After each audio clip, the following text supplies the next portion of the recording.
Hello friends, আজকে একটা recipe নিয়ে চলে এসেছি। চলো দেখা যাক কী করে করি রেসিপিটা। প্রথমেই নিয়ে নিয়েছি 400 গ্রাম পনির, সেগুলোকে আমি টুকরো টুকরো করে কেটে নিলাম।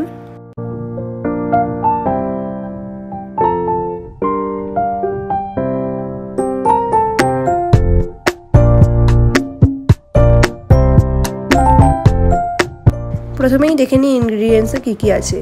গরম মশলা, টক দই, চালমগজ, খোয়া ক্ষীর, টমেটো আর পেঁয়াজ।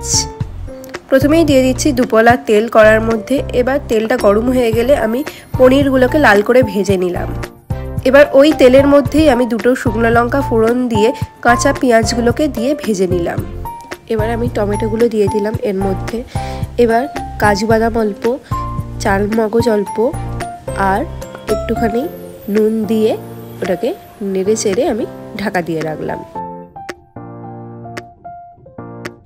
এবার আমি ওই ভাজা পেঁয়াজগুলোকে আমি গ্রাইন্ডারে পেস্ট করে নিলাম। এবার আমি একটা বাটির মধ্যে দুধ আর খোয়া ক্ষীরটা দিয়ে একটু ফুটিয়ে নিলাম।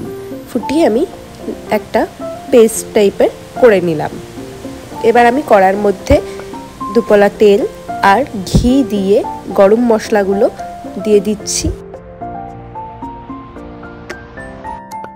এবার আমি ভাজা পেঁয়াজ বাটাটা দিয়ে নুন দিয়ে একটু কাশ্মীরি লাল আর চিনি দিয়ে আমি একটু চাপা দিয়ে রাখলাম।